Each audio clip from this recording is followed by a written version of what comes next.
인사드리겠습니다. 사랑합니다. 네. 4시 54분에 전화를 받았습니다. 오늘 말씀을 전하기로 하신 분이 사정이 생기셔서 어려우시다고. 네. 그래서 하여튼 형제님들한테 수요일날 부탁을 하면서 사정이 생기면 얘기해라 해놓은 말이 있어서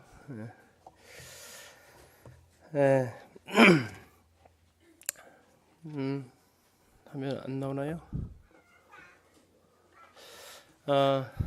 주님의 유산 세 번째 시간을 해야 될 것 같습니다. 첫 번째, 두 번째 제가 이제 그 말씀 파일을 봤더니 작년에 첫째 유산을 했더라고요. 그리고 올해 3월 달에 둘째 유산을 하고 이제 세 번째 거의 한 6개월마다 이게 시간이 돌아오는 것 같습니다. 기억나시나요? 첫 번째 주님께서 제자들에게 주고 가신 것이 무엇인지? 사랑이었습니다. 요한복음 15장 한번 찾아서 같이 일단 보시겠습니다. 요한복음 15장 9절 10절입니다.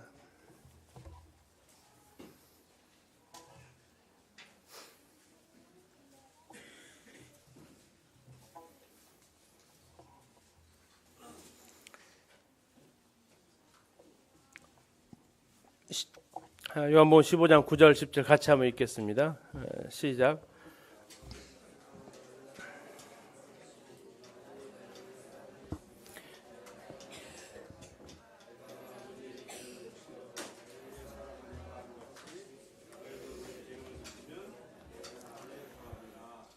주님이 이제 제자들에게 주신 첫 번째 유산 사랑을 같이 이렇게 보았습니다. 나의 사랑 안에 거하라라고 하시는 주님의 그 말씀. 그래서 너희가 내 계명을 지키면 내 사랑 안에 거할 것이다.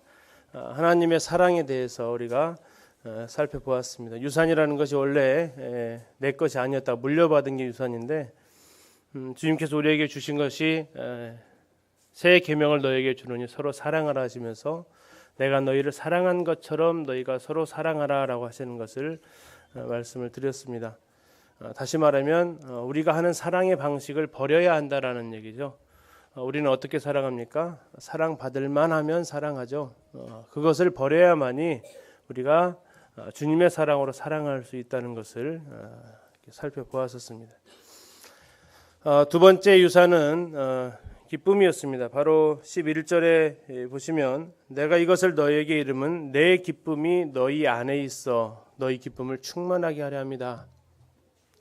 주님의 기쁨이 우리 안에 있을 것을 말씀을 하셨습니다.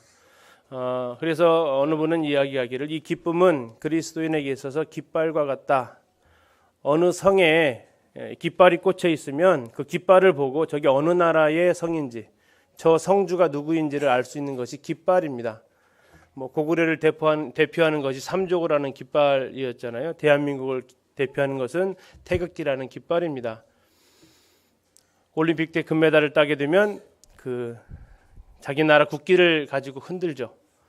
그리스도인들의 바로 이 하나님을 믿는 그들의 믿음의 표현이 뭐냐? 어느 분은 표현하기를 그것은 기쁨이다라고 이야기를 했습니다.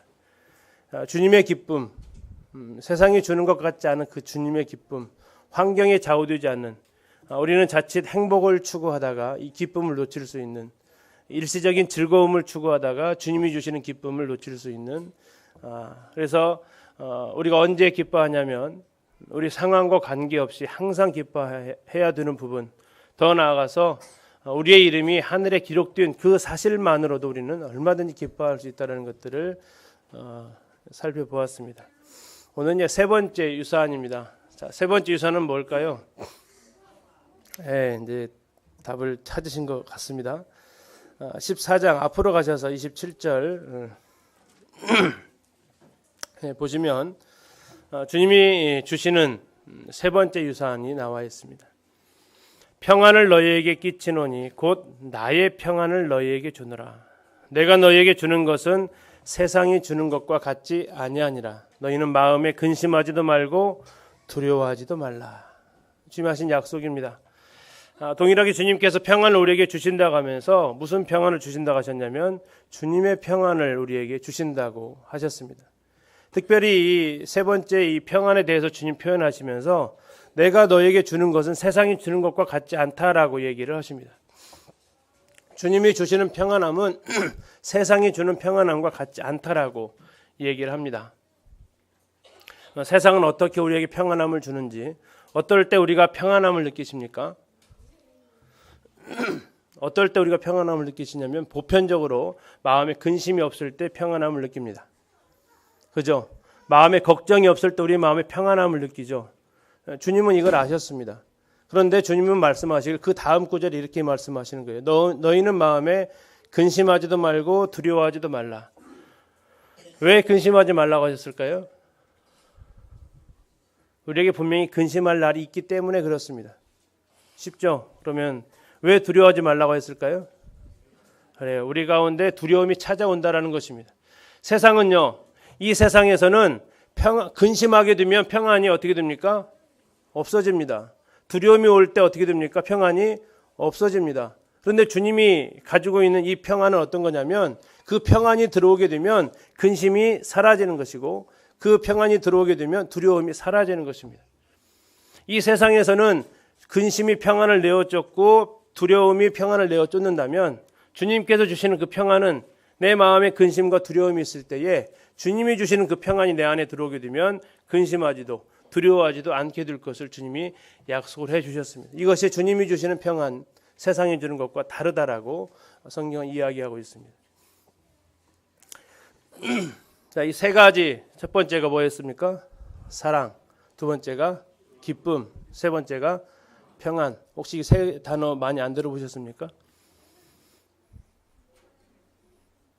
평안 형제가 먼저 떠오르세요? 자, 사랑과 기쁨과 평안 어디에서 들어보셨나요? 이게 성령의 열매에 있습니다. 성령의 열매에서 1, 2, 3입니다. 성령의 열매가 몇 가지죠? 9가지입니다. 첫 번째가 사랑과 희락과 화평이 돼요. 다시 말하면 사랑과 기쁨과 평안함입니다. 성령의 열매가 세 가지가 맺히게 되는 그 세 가지 요소는 전부 다 하나님 거였습니다. 사랑도 기쁨도 평안도. 그래서 이 성령의 열매는 하나님께서 주시는 열매이기도 하고 하나님 것이었는데 우리에게 주고 가신 예수 그리스도께서 이 땅을 사실 때 그분은 하나님의 사랑으로 하나님의 기쁨으로 하나님의 평안으로 이 땅을 사셨습니다. 그리고 이제 이 땅을 떠나가시면서 제자들을 향해서 이 세 가지 유산을 물려주고 가십니다. 사랑과 기쁨과 평안. 성령의 9가지 열매를 잘 보시면 세 개로 나눠집니다. 특별히 사랑과 희락과 화평은 우리가 하나님과의 관계가 원만해질 때, 하나님과의 소통이 잘 되어지고 있을 때, 하나님과의 교제가 잘 되어지고 있을 때 사랑과 희락과 평안, 사랑과 희락과 기쁨은 기쁨 평안이 우리에게서 우리를 움직이고 있는 것을 경험하게 됩니다. 다시 말하면 하나님과의 교제가 내가 불편했을 때 사랑도 기쁨도 평안도 우리는 그 효력을 놓쳐버리게 되는 것입니다. 주님을 사랑하지 않을 때 옆에 있는 성도들이 미워지는 것입니다. 주님과의 교제가 잘 되어지지 않을 때 우리는 기뻐할 수 없습니다. 내 입에 계속적인 불평이 나오게 되어 있습니다. 주님과 교제가 잘 되어지지 않고 있을 때 우리에게 나오는 평안이 아니라 계속해서 불안과 걱정과 근심과 고민 속에서 두려움 속에서 우리에게 이루어지는 이런 현상들 속에서 우리는 고통하게 되는 것입니다. 그런데 이것이 하나님과의 교제가 바르게 되어졌을 때 사랑과 기쁨과 평안이 우리를 주장하게 됩니다. 그래서 이 성령의 열매가 맺혀지는 거죠. 그 다음에 세 가지는 뭐죠? 오래 참음과 자비와 양선입니다. 양선은 적극적인 친절입니다. 이 세 가지는 다른 사람들과의 대인 관계를 통해서 맺혀지는 열매들의 특징을 가지고 있습니다. 사랑의 첫 번째 속성 중에 하나가 사랑은 오래 참건데요. 대인 관계에서 우리가 제일 먼저 부딪히는 것이 뭡니까? 오래 참아주는 것입니다. 다음에 친절을 베푸는 것이고, 더 나아가서 양선은 더 적극적인 친절한 행동을 찾아 나서는 것이 양선입니다. 이것은 대인 관계를 통해서 맺게 되어지는 성령의 열매입니다. 사랑과 희락과 화평이 하나님과의 관계라면, 오래 참음, 자비, 양선은 다른 성도들, 다른 주변 사람들과의 관계입니다. 그 다음 세 가지가 남아 있습니다. 뭐죠?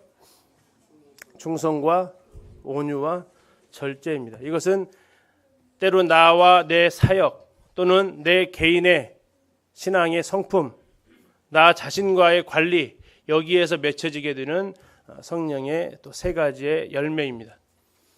그래서 이 세 가지, 예를 들어 충성이다, 나에게 맡겨진 사역에 대해서 충성스럽게 되어지는 그런 부분부터, 다음에 온유하는 거, 온유라는 그 단어가 어떻게 혹시 여겨지십니까? 이게 제어할 수 있는 힘입니다. 내 스스로를 제어할 수 있는 힘이 온유라는 의미를 가지고 있습니다. 마치 말이 있잖아요, 말. 그 야생말이 날뛰고 있을 때 그를 말을 뭘로 제어합니까? 고삐로 딱 제어하잖아요. 그것처럼 온유라는 것이 바로 그렇게 통제할 수 있는 힘을 가지고 있는 것입니다. 그래서 온유한 사람은 굉장히 힘 있는 사람입니다. 부드러운 사람이 온유한 사람이 아닙니다. 그리고 더 나아가서 절제할 수 있습니다. 이것이 바로 이제 내 개인의 삶 속에서 맺혀지게 되는 성령의 열매들의 모습입니다. 사랑과 희락과 화평이 하나님과의 관계이고, 다음에 오래 참음, 자비, 양선이 우리 주변의 성도의 자매들과의 관계이고, 다음에 충성과 온유와 절제가 내 개인의 사역과 내 삶 속에서 내 개인의 주님 그 신앙생활에 맺혀지는 이 열매라고 한다면, 오늘 특별히 이제 마지막 세 번째로 우리 성도님들께 말씀드리는 평안, 이것은 하나님과의 관계를 통해서 우리가 누리고 살아갈 수 있는 세 번째 주님의 유산이라는 것입니다. 편안한 삶을 원하십니까? 평안한 삶을 원하십니까? 솔직히 편안한 걸 원하세요? 평안한 걸 원하세요?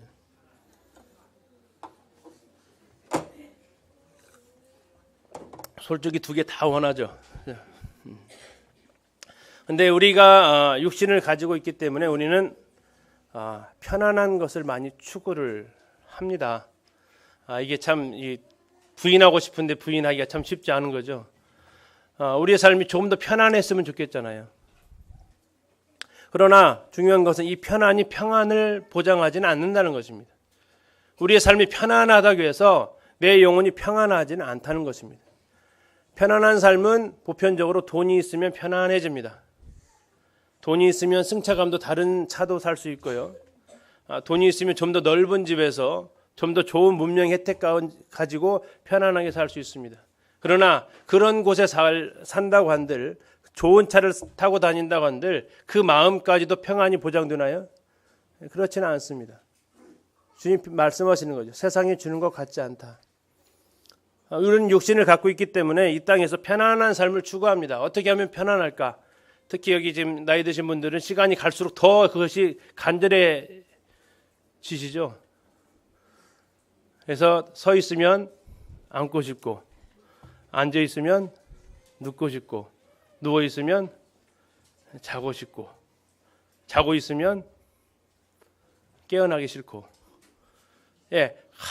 갈수록 좀 더 편안한 쪽으로 우리의 삶은 추구하게 되어져 있습니다. 왜요? 이것이 바로 우리 육신이 원하는 거고 내 혼이 원하는 겁니다.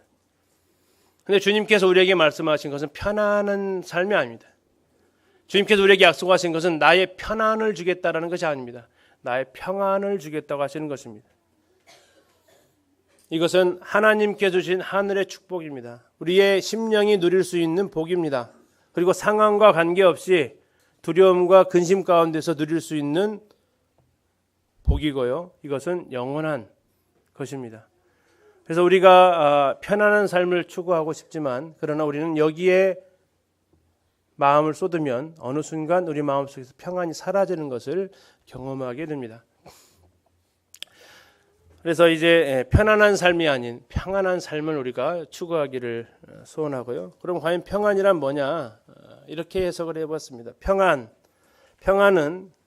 하나님의 뜻에 합당한 삶을 사는 사람들에 의해 누려지는 만족이다. 하나님의 뜻에 합당한 삶을 사는 사람들. 그때 우리의 마음에 뭐가 찾아온다고요? 평안이 찾아온다는 것입니다.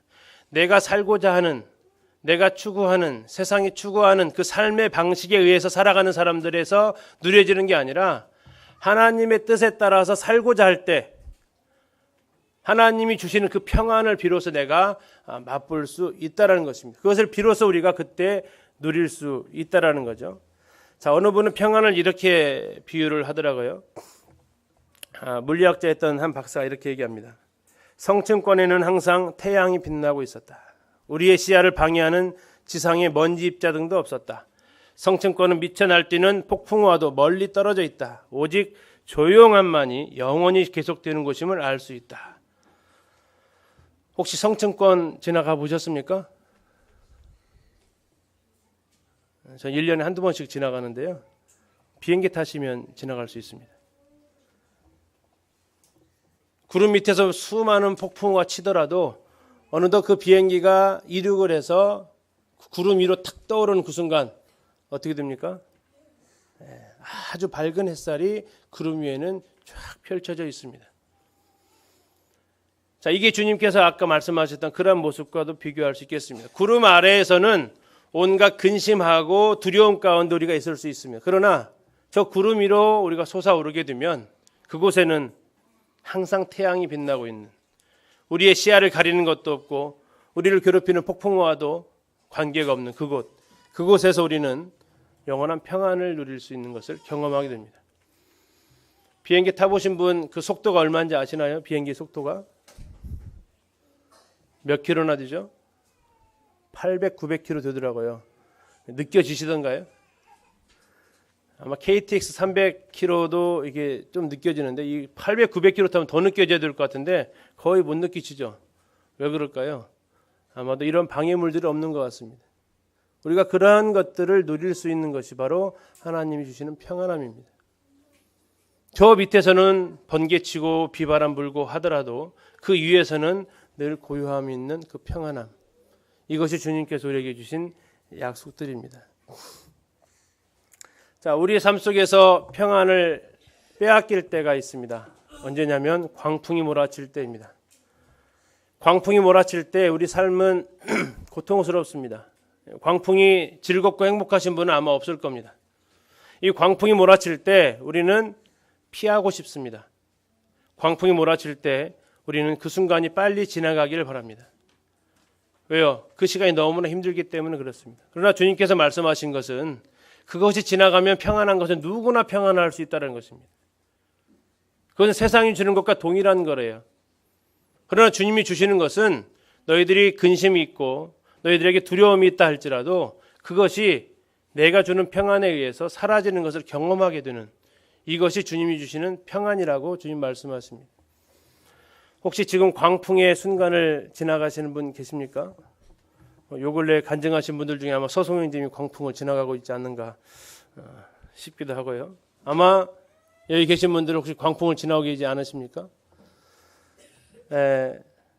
아니면 광풍이라고까지는 하기는 좀 그렇고 광풍은 아니고 강풍에 혹시 시달리진 않으십니까?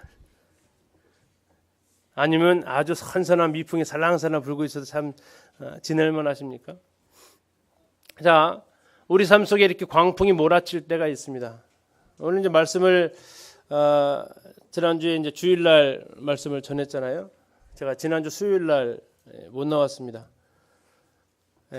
여러 성도님들 근심 끼쳐드려 죄송한데요. 수요일날 우리 큰아들이 시험 끝냈다고 해서 고기 뷔페 가서 고기를 먹다가 체한 거 아닙니다. 고기를 먹는데 그 몸이 계속 추운 거 있죠. 몸이 계속 춥더라고요. 그래서 이제 비싸게 주고 무한리필집을 갔는데 5번인가 먹는데 도저히 못 먹겠어요. 왜 고소해하세요? 이 무한리필집 갔는데 이게 5번 정도 싸 먹었는데 더 이상 이게 맛을 못 느끼겠어요, 입에. 단순히 느낄 수 있는 것은 그냥 씹는 맛 하나. 아무 맛을 못 느끼겠어요. 그래서 이상하다. 이제 40여 년간 살다 보니까 통계 수치가 있잖아. 이 정도 되면 이렇게 결과가 나올 것 같은. 그래가지고 이제 과감히 그 자리를 떨치고 일어나서 아무래도 나에게는 고기가 필요한 게 아니라 나에게 쉼이 필요한 것 같다. 해가지고 잠시 내가 먼저 가서 쉬겠다. 도저히 일어날 수 없는 상황인데 그런 일이 지금 일어난 거죠. 고기 앞에서. 자, 그렇게 하고 이제 집에 가서 누웠습니다. 그때가 한 5시 한 40분 정도 됐는데 리더 모임이 6시 반에 있는데 좀 제가 늦을지도 모르겠다는 이 카톡 문자를 보내고 누웠습니다. 일어났더니 일어날 때 그 10시가 넘었더라고요. 그래서 집회를 못 나왔습니다. 그 다음날 1박 2일 야영을 데리고 저희 반 아이들 데리고 우리 여름 수양에 갔던 캠프장으로 1박 2일 야영을 갔습니다. 옛날 야영은 편했거든요. 위탁을 하기 때문에 딱 맡겨놓고 교사들은 그냥 숙소에서 쉬면 좋은데 요즘 야영은 그렇게 했다가 사고 나면은 아주 신변의 위협이 찾아오기 때문에 아이들 있는 곳에 있어야 됩니다. 그래서 이제 아이들 훈련 받을 때 가서 사진도 찍어주고 밖에도 계속 있었죠. 애들 잠 잘 때까지 불침번 서야 되고 이제 그렇게 해서 이제 12시 그 다음 날 12시 반 넘어서까지 이렇게 불침번 서고 집에 왔습니다. 집에 왔는데 이제 뭐 미안한 얘기지만 이제 아내가 요즘 저희 집이 등을 바꿨습니다. LED로 등을 바꾸면서 주방불이 정말 형광등이에요. 한번 딱 켜면 이게 지금 몇 초 후에 들어올지를 모르는 진짜 형광등인데 그래서 바꾸겠다고 해서 관리사무소를 웬만하면 좀 맡기지 했는데 이제 좀 이게 상황이 더 안 좋아서 바꿨습니다. 이 안 쓰던 근육을 써야 되잖아요. 이렇게 하려면. 그러다 보니까 이제 팔에 이제 근육통 찾아오죠. 아직 몸은 회복 자체가 안 돼 있었고, 그런 가운데 이제 그 주일날 말씀 준비는 해야 되고, 뭐 이런 가운데 이제 있었습니다. 자, 이런 가운데 이제 그러다가 이제 월요일날 또 저희 초등학교 교사들끼리 모여서 이제 하는 그 연구회가에서 남원에 갔다 또 왔습니다. 도착했더니 뭐 11시 좀 넘었어요. 어제는 그 강수비 스텝 모임 끝나고 왔더니 한 10시 한 40분 됐습니다. 근데 이제 거기까지 봐도 괜찮은데 저도 힘들지만 제 아내도 무척 힘들거든요. 저 없으면 아들 5을 봐야 돼. 애들 5을 봐야 되니까. 근데 이제 이렇게 표현하는 것이 좀 제가 느끼기에 안 부드러웠어요. 자, 그러다 보니까 이제 제 감정이 이제 상했죠. 불편한 겁니다. 그런데 이제 오늘 4시 54분에 전화를 받은 거예요. 말씀 전할 사람이 이상이 생겼다. 근데 그 주제가 지금 세 번째 주제가 평안이잖아요. 다른 거 준비하는 건 없고 주님 하필 이때 평안입니까? 자, 이제 내 삶 속에서 이 평안이 깨어지는 과정 속에서 이 광풍이 찾아올 때가 있더라는 거죠. 이때 과연 어떻게 내 마음에 평안을 누릴 수 있겠는가? 성경을 보면서 성경에서는 광풍이 어떨 때 찾아오는가를 봤더니 일단 제가 3가지 정도를 찾아볼 수 있었습니다. 내 삶 속에 광풍이 찾아올 때 첫 번째 유형이 요나의 광풍입니다. 요나서 1장을 이렇게 보시게 되면 하나님께서 요나에게 전도를 하러 첫 번째 선교사 파송을 하십니다. 이스라엘을 괴롭히는 아수르 땅에 가서 니느웨에 가서 네가 복음을 전해라, 메시지를 전해라라고 그가 하나님의 명령을 받게 되죠. 그러나 요나 입장에서는 그 나라는 별로 가고 싶지 않은 나라죠. 그래서 그거 어떻게 합니까? 그냥 가만히라도 있었으면 그냥 방콕 해가지고 푹 박혀 있었으면 괜찮을 텐데 또 나름대로 나갔다가 어디로 가요? 가기는 싫고 하다가 두리번 거리다가 저기 반대쪽으로 가는 배를 타지 않습니까? 다시스 가는 배를 타고 갑니다. 그러다가 이제 어떻게 됩니까? 하나님이 광풍을 일으키십니다. 지중해 바다에 광풍이 일어나게 되고 결국 요나는 바다에 빠치우게 됩니다. 이 요나 유형의 광풍은 우리가 하나님 앞에 불순종했을 때 경험할 수 있는 광풍입니다. 하나님께서 나에게 하라고 하시는 그 일에 있어서 내가 거기에 대해서 내 생각과 다르다고 해서, 내가 생각했던 방법과 다르다고 해서, 내가 하려고 했던 일과 다르다고 해서 거기에 대해서 하나님 앞에 내가 불순종했을 때 하나님께서는 그 길을 다시 유턴시키기 위해서, 다시 처음으로 되돌리기 위해서 하나님 우리에게 광풍을 허락하십니다. 우리가 맞이하는 광풍 중에서 참 반갑지 않은 광풍입니다. 그러나 결국 이 일을 통해서 하나님께서는 이 요나에게 그의 사역을 감당할 수 있는 은혜를 베푸십니다. 내 삶 속에서 어려움을 경험하게 되는데 그것 중에 첫 번째 원인 중에 하나는 내가 하나님 말씀에 불순종했을 때, 내가 옳은 방향으로 나가고 내가 생각했던 대로 하려고 하고 내 것이 맞다라고 고집하면서 그 길을 고집하고 있을 때 주님께서 우리에게 광풍을 허락하십니다. 자, 이때 나타나는 반응은 대부분 그 마음 가운데 불평이 있습니다. 하나님, 이건 아니잖아요. 하나님, 이것은 제 생각과 다르거든요. 하나님, 지금까지 제가 해왔던 것과 다른데요. 그래도 제가 해야 된다고요? 하나님, 저는 할 수 없을 것 같습니다. 저는 못해요. 다른 사람한테 하라고 하세요. 왜 꼭 저희가 이것을 해야 되나요? 하면서 하나님께서 나에게 맡기신 일들에 대해서 우리는 벗어나고 싶어 합니다. 도망치고 싶어 해요. 그때 하나님께서 우리에게 광풍을 허락하십니다. 왜요? 사랑하시니까. 다시 하나님의 뜻대로 돌이키기 위해서, 다시 우리의 삶을 가던 길에서 유턴하라고 우리에게 광풍을 허락하십니다. 하나님의 사랑입니다. 요나는 그 사실을 제대로 모릅니다. 그러나 요나가 바닷속에 깊이 들어가서 그 고래 뱃속에서, 고래는 아니겠지만 큰 물고기 뱃속에서 3일 밤낮이 있으면서 그 입으로 구원은 하나님께로부터 고백을 합니다. 아직 다 못 깨달았죠. 니느웨 가가지고 복음 말씀을 전하긴 하지만 정말 형식적으로 전하다가 그들이 회개해서 구원 안 받으니까 전도자가 회개했는데 구원 받았다고 불평하는 그러한 어리석은 정말 행동을 하는 게 요나 아닙니까? 그리고 요나서는 그렇게 끝납니다. 근데요, 요나의 무덤이 혹시 어디 있는지 아십니까?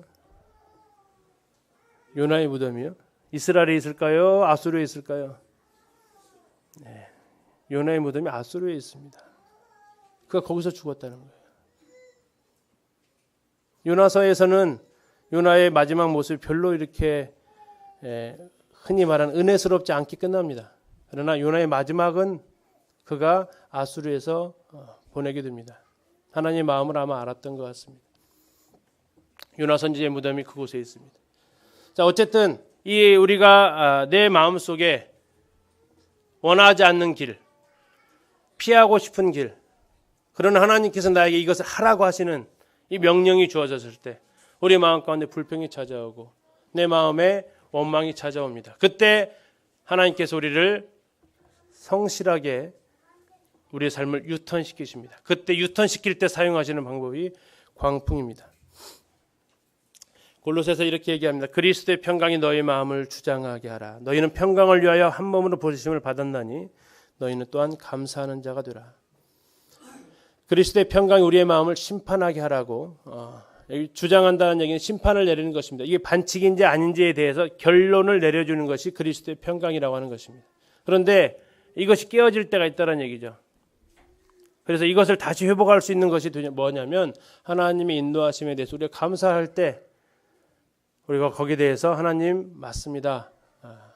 그리고 거기에 대해서 우리가 돌이킬 때 우리는 평안을 맛볼 수 있습니다. 자, 두 번째 우리에게 찾아오는 광풍은 하나님이 어떠하신 분인지를 경험하게 하시기 위해서 우리에게 광풍을 허락하십니다. 요한복음 6장을 보시면 예수님께서 오병이어 이후에 제자들을 먼저 배를 타고 보내십니다. 그리고 예수님은 산으로 기도하러 올라가세요. 근데 예수님 기도하시는데 제자들이 갈릴리 호수를 지나가다가 갑자기 밤에 광풍을 만납니다. 괴롭게 노를 젓고 있었습니다. 이 바람 때문에 나아갈 수가 없고 배는 휘청휘청합니다. 그때 예수님께서 갈릴리 바다 위로 걸어오시죠. 무슨 옷을 입고요? 하얀 옷을 입고. 그래서 제자들이 내린 결론은 뭡니까? 유령이다. 유령이다. 자, 그때 예수님께서 이제 얘기하시죠. 내니 두려워 말아라. 베드로가 그러면 저를 오라고 하십시오. 그래서 제가 바다 위로 걸어보게 해달라고 요청을 하죠. 예수님께서 뭐라고 하십니까? 와라 해서 베드로가 어때요? 우리를 걸어갑니다. 그러다가 바람을 보다가 다시 빠져들어가게 되죠. 그러면서 예수님께서 즉시 손을 내밀어서 베드로를 잡아서 건져주십니다. 그리고 베드로와 함께 배에 오르십니다. 그리고 어떻게 됩니까? 바다가 잔잔해집니다. 자, 예수님께서 왜 이 상황 가운데에서 제자들을 먼저 보내셨잖아요. 그죠?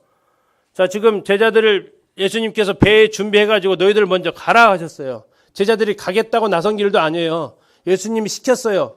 너희들 먼저 가라. 그런데 그들이 가다가 뭘 만나요? 광풍을 만나는 거예요. 요나처럼 도망가는 길도 아니었다고요. 요나처럼 하나님 그 말씀에 불순종해가지고 하는 길도 아니었어요. 예수님께서 준비해 주신 그 배에 예수님 말씀대로 타고 가다가 만난 광풍입니다. 왜 만났을까요? 자, 그들은 그 배에서 발견하게 됩니다.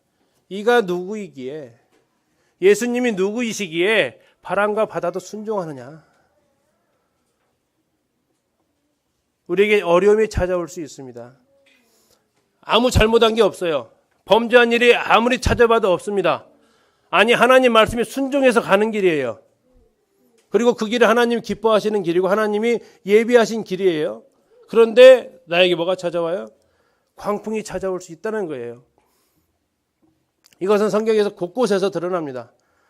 광풍이라는 단어로 봤을 때 얘기하지만 아브라함 역시 하나님의 순종에 의해서 가나안 땅에 가서 그를 기다리고 있던 게 기근이었고, 바울이 마게도냐 사람이 환상 중에 와서 우리를 건너와서 도우라 해서 빌립보 가서 귀신 들린 여자 쫓아내줬더니 그에게 찾아온 것이 매맞는 거였단 얘기예요. 하나님 말씀대로 순종했는데 예수님이 시키시는 대로 배를 타고 건너가는데 그들에게 찾아오는 것이 광풍이라는 것입니다. 왜 찾아왔을까요? 그들은 그 순간을 통해서 그 광풍이 아니었다면 경험하지 못할 예수 그리스도, 그분이 누구인지를 알게 되는 것입니다. 그 광풍을 통해서 그들은 예수 그리스도가 이 우주 만물, 자연의 법칙을 통제하고 계시는 절대자 하나님이시라는 것을 그들은 경험하게 됩니다. 우리 성도님들, 하나님 말씀에 따라서 순종하고 가실 때, 그리고 그 길이 주님이 인도하신 길이고 주님이 나에게 주신 길이라고 했을 때 그 길이 고속도로라고 생각하지 마십시오. 때로 고속도로일 수 있습니다. 그러나 그것이 비포장도로라고 해서 이것을 의심하지 마십시오. 주님이 나에게 부르신 길이 맞다면 비포장도로라 할지라도 그것은 주님이 인도하시는 길이고 그 비포장도를 통해서 주님은 내가 너와 함께하고 있다는 것을 말씀해 주시는 것입니다. 지난 성도 집회 때 시편 23편 말씀 기억나십니까? 거기에는 4가지의 장소가 나옵니다. 푸른 풀밭이 나오고요, 쉴만한 물가가 나옵니다. 우리는 거기에 있을 때 그분이 나의 목자하고 그분이 나와 함께 하신다는 것은 의심하지 않습니다. 그런데 2가지 장소가 더 나와요. 어디가 나옵니까? 사망의 음침한 골짜기가 나오고요. 또 하나가 어디에 나옵니까? 원수의 목전이 나옵니다. 그런데 우리가 기억할 것은 그것도 어떤 곳이라고요? 하나님 함께 하시는 곳이라고요. 사망이 음침한 골짜기라 할지라도 주의 지팡이와 막대기를 경험할 수 있다는 것입니다.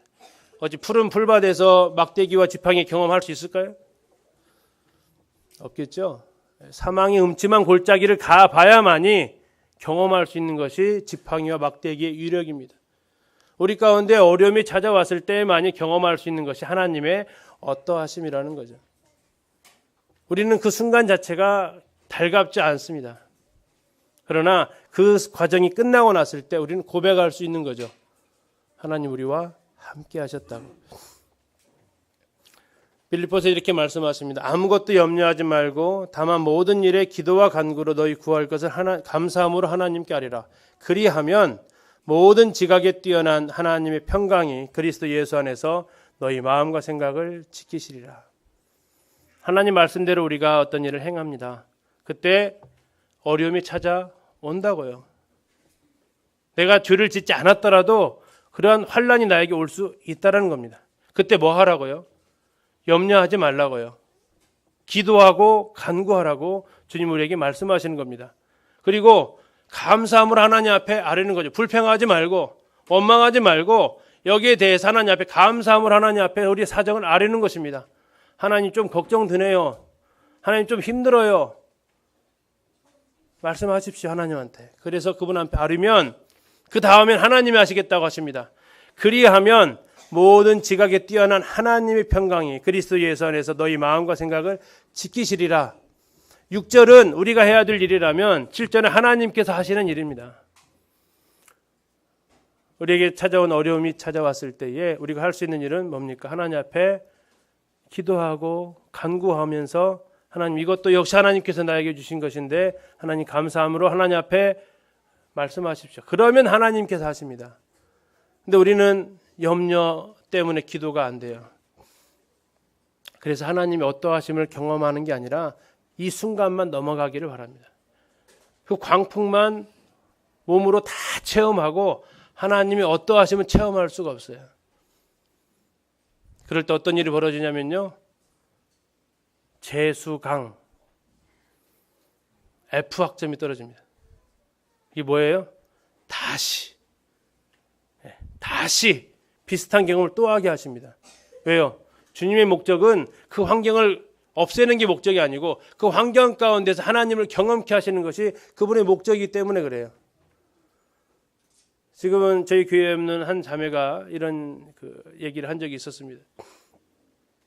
자기가 왜 이렇게 똑같은 것을 자꾸 경험하는지를 모르겠다. 그래서 그 자매한테 제가 했던 얘기 그거예요. F학점이라 그래. 하나님은 자매가 그것을 넘어가기를 원하는데 자매는 늘 그걸 돌아가려고 했다. 간증을 들어보니까 그래요. 정말 자기를 정말 이렇게 힘들게 하는 그 사람이 있는데 피하려고만 한 거예요. 직장을 옮겨버리려고 그러고. 근데 가면 또 있는 거예요. 왜 내가 가는 곳마다 이런 사람이 도사리고 있는지를 모르겠다고 하더라고요. F학점이라 그래. 근데 감사하게도 자매가 말뜻을 이해를 했어요. 기도해보겠다고. 성공하더라고요. F학점 안 나오더라고요. 뒤로. 하나님께서 우리에게 걷는 그 길에서 어려움을 만나게 하십니다. 그때 우리가 기도와 간구로서 하나님 앞에 맡김으로써 A+ 학점을 맞으시기 바랍니다. 자, 세 번째 우리를 찾아오는 광풍, 세 번째는 사탄이 일으키는 광풍이 있다는 사실을 우리는 또 기억해야 됩니다. 우리가 일하면 사탄도 일합니다. 지난 주일날 느헤미야서를 우리가 보면서 이스라엘 백성들 하나 되어서 성벽을 건축하려고 할 때 저 대적자들도 하나 되어서 그것을 막으려는 시도를 하고 있다는 것을 우리는 살펴보았습니다. 동일하게 누가복음 8장에 보시면 예수님께서 거라사 땅으로 가려고 하세요. 거라사 땅에 귀신 들린 사람을 놓아주기 위해서 그 땅으로 가려고 하시는데요. 예수님이 그 탄 배에 뭐가 찾아올까요? 그렇죠. 광풍이 찾아옵니다. 예수님이 그 귀신 들린 사람을 해방시켜주기 위해서 예수님이 그 길을 가시는 그 길에 광풍이 찾아와서 아주 어렵게 합니다. 그 거라사 땅에 있는 귀신들이 귀신같이 하는 거죠. 지금 예수님이 자기에게로 오고 있다는 사실을 막아보려고 하는 거죠. 저지하려고 하는 거죠. 못 오게. 그러나 오늘 찬송가 가사 이런 가사 있죠. 그 광풍 인연하에서 더 빨리 갑니다. 이 나를 막으려고 앞에서 불어보는 바람이 아니라 내 그 광풍이 내 뒷머리를 쳐가지고 오히려 더 빨리 내가 목적지까지 갈 수 있게 해주는 것이 광풍의 효과입니다. 주님은 그 광풍 앞에서 주저하지 않으십니다. 우리가 어떤 주님을 위해서 살려고 할 때 방해꾼들이 있다니까요. 이거 느헤미야서 주일날 들었던 말씀과 비슷한 부분입니다. 원하지 않는 사람들이 있고요. 원하지 않는 여건들이 우리에게 있습니다. 주님을 위해 살려고 할 때 반드시 찾아옵니다. 왜? 사탄도 일하니까요. 사탄도 자기가 맡은 일에 충성을 다하거든요. 그래서 우리가 주님 일을 하려고 할 때 거기에 대해서 반드시 태클을 겁니다. 사탄의 주 특기가 뭐예요? 뒷다리 잡기. 또 특기가 뭐예요? 안 당해보셨어요? 사탄이 그 특기 경험해 보셨잖아요. 어떻게 하든 그 앞길을 한 발 한 발 나가려는 것에 대해서 앞에서 장애물 놓고 함정파 놓고 우리를 빠뜨리려고 그는 계속해서 굉장히 수고합니다. 그 수고가 가상할 정도로 수고합니다. 그래서 어쩌면 지금의 제 모습이 이럴지도 몰라요. 사탄이 방해만 좀 덜 했어도 더 나았을 텐데 아주 성실하게 이 사탄도 일하거든요. 근데 중요한 것은 거기에 대해서 우리가 주님이 포기하지 않으셨다는 겁니다. 오히려 그걸 통해서 하나님을 경험하고 그 거라사 땅에 가가지고 귀신 들린 그 사람 해방시켜주고 그가 예수님을 따르는 자가 되었다는 거죠. 주님은 이렇게 우리에게 약속하십니다. 요한 16장 33절에서 이것을 너희에게 이르는 것은 너희로 내 안에서 평안을 누리게 하려 함이라. 세상에서는 너희가 환난을 당한다. 그러나 담대하라. 내가 세상을 이기었노라. 주님이 이기셨다는 것입니다. 저는 김혜린 씨하고 귀신 싸울 때 제가 제일 싫어했던 그 귀신의 발버둥이 너는 머리가 이미 깨졌다라는 창세기 3장 15절에서 여자의 후손은 내 머리를 어떻게 했습니까? 상하게 했다라고 하는 그 표현에 그는 경악을 합니다. 네 머리는 이미 깨어졌다. 너는 겨우 꼬리로 발버둥 치고 있는 것이 네 존재다. 예수님께서 말씀하십니다. 내가 세상을 이겼다. 이겼다. 담대해라. 세상에서 환난 당한다고 그거 뱀꼬리야, 뱀꼬리. 이미 머리는 깨어졌다. 사탄이 좀 방해한다고 괜찮다. 내가 이겼다. 너희는 이 길을 가는 것이다.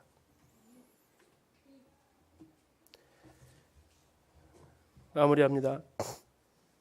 우리에게 찾아오는 광풍이 있습니다. 우리의 평안을 빼앗아 갑니다. 자, 어떻게 여기에서 우리가 회복되어 줄 수 있냐면요. 첫 번째 요나의 광풍을 우리가 경험하고 있다면 여기에서 빨리 하나님 앞에 죄를 자백해야 됩니다. 하나님과의 관계 회복을 통해서 우리는 하나님이 주시는 평안을 누릴 수 있습니다. 어찌 범죄자가 평안을 누릴 수 있겠습니까? 범죄자는 성경의 표현대로 쫓아오는 자가 없을지라도 어떻게 합니까? 도망갑니다. 하나님 앞에 잘못한 것이 있으면 제 경험상으로 그래요. 일어나는 모든 일이 나 때문에 일어나는 것 같아요. 옆에서 누가 아프면 나 때문에 아픈 것 같고 마음에 평안 자체가 없어요. 오죽하면 성경에서 악인에게는 평안이 없다 하였느니라 하셨을까요? 평안이 없어요. 내 마음 가운데 죄를 지은 것이 있으면 빨리 그분 앞에 나와서 하나님 자수하십시오. 그때 우리 마음 가운데 자수해서 광명 찾는 하나님 앞에 관계가 회복되어지는 그 평안함이 우리에게 찾아올 것입니다. 그리고 요나를 삼켰던 그 바다는 잠잠해질 것입니다. 주님께서 우리에게 기다리고 계시는 거죠. 네가 빨리 거기에서 돌이킬 것을. 두 번째, 우리는 어려움을 통과하면서 경험할 수 있는 하나님이 계시다는 사실입니다. 내가 죄가 없어요. 네, 그럴 수 있습니다. 충분히 그럴 수 있어요. 그래서 옆에 있는 성도들이 어려움 겪고 있다고 해서 판단하지 마십시오. 옆에 성도가 지금 환난을 통과하고 있다고 해서 무슨 죄지었구만 이렇게 생각하지 마십시오. 하나님이 연도한 과정 속에서 있다고 우리는 생각하셔야 됩니다. 또 하나 판단하지도 마셔야 되지만 또 하나 거기에서 자꾸 꺼내주려고 하지도 마십시오. 제가 좋아하는 글귀가 하나 있습니다. 그게 뭐냐면 알입니다. 알. 남이 깨주면 후라이가 되지만 내가 깨고 나오면 닭이 된다. 뭔 얘기인지 이해 가시나요? 남이 깨주면 뭐가 된다고요? 계란 후라이밖에 안 됩니다. 고난 가운데 있는 성도 우리가 해줘야 될 것은 그를 위해서 기도해 주는 게 제일 중요합니다. 그것을 막 인위적인 방법으로 해결해주고 해주려고 하게 되면 후라이 신세로 만들 수도 있어요. 그러나 내가 그 가운데 있다라면 여기에 대해서 우리가 그것을 고난을 뚫고 나와보는 것도 필요한 거죠. 왜? 하나님 어떠하신 분인지를 그때 비로소 경험할 수 있다라는 것입니다. 그럴 때 우리는 하나님이 어떠하신 분인지를 통해서 알게 됩니다. 마치 제자들이 예수님이 같은 배에 딱 타는 그 순간 바다가 잔잔해졌던 것처럼 우리 마음에 평안이 찾아옵니다. 세 번째로 우리가 어떤 사역을 할 때 사탄의 방해를 통한 광풍이 일어날 수 있다는 것입니다. 이 광풍 앞에서 환경이 어렵다고 해서, 때로는 관계가 어렵다고 해서 이걸 주저앉거나 포기하게 되면 옆에서 박수치는 한 그룹을 보실 것입니다. 니에미아를 보면 저 산발락과 도비아와 게셈과 그 무리들이 박수치고 좋아할 것입니다.